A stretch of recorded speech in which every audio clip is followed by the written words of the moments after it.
Hello बच्चों, let's read this question. So the question says, describe the negative effect of increase in minimum support price MSP of food grains in India.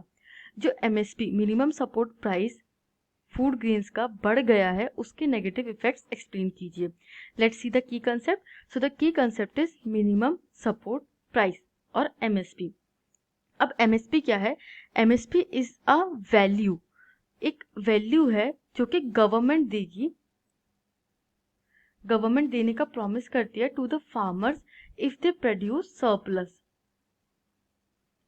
For the surplus और for their unsold grains, unsold grains कि उसका procurement government करेगी और उसका एक आपको amount देगी and that amount is minimum support price.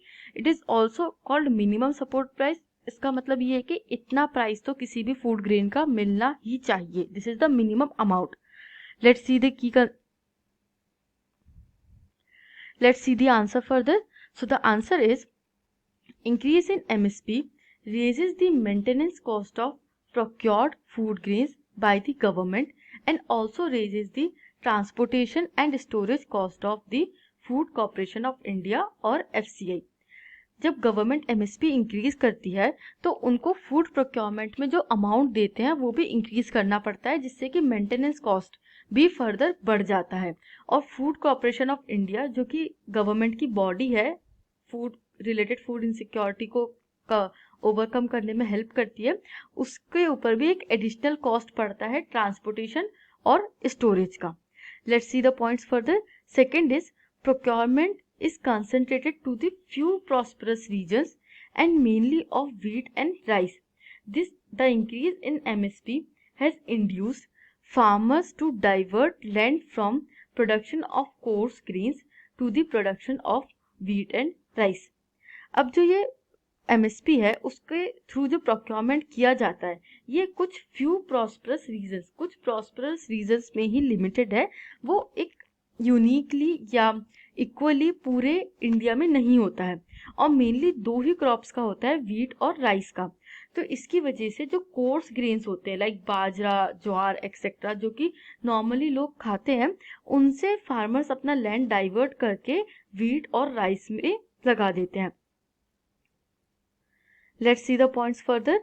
So the third point is extensive utilisation of water in the cultivation of rice led to the environmental degradation and fall in water level. This is threatening the sustainability of the agricultural development in these states. अब जब दो ही तरीके के crops mainly government procure कर रही है तो farmers भी चाहेंगे कि हम वही क्रॉप्स ग्रो करें, और उनमें से एक है राइस जिसके लिए काफ़ी ज़्यादा वाटर रिक्वायर्ड होता है. Due to this environmental degradation होना स्टार्ट हो चुका है और जो वाटर टेबल है, वाटर लेवल है, वो बहुत ज़्यादा गिरने लगा है.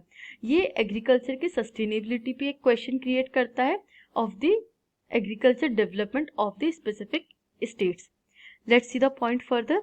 The fourth point is this also increases a burden of subsidy on government treasury. अब जो MSP है it is the minimum support, तो ये एक एडिशनल सपोर्ट दिया जाता है गवर्नमेंट के थ्रू फार्मर्स को. This is not the market price actually. तो अब जब गवर्नमेंट एक लो प्राइस पे चीज़ें खरीदेगी तो उनको सब्सिडी भी देनी पड़ेगी फार्मर्स को, because they need to sustain the farmers income as well. तो ये जो MSP का इंक्रीज होता है वो गवर्नमेंट ट्रेजरी पे सब्सिडी का भी बर्डन बढ़ा देता है. I hope you understood this question. Thank you and best of luck.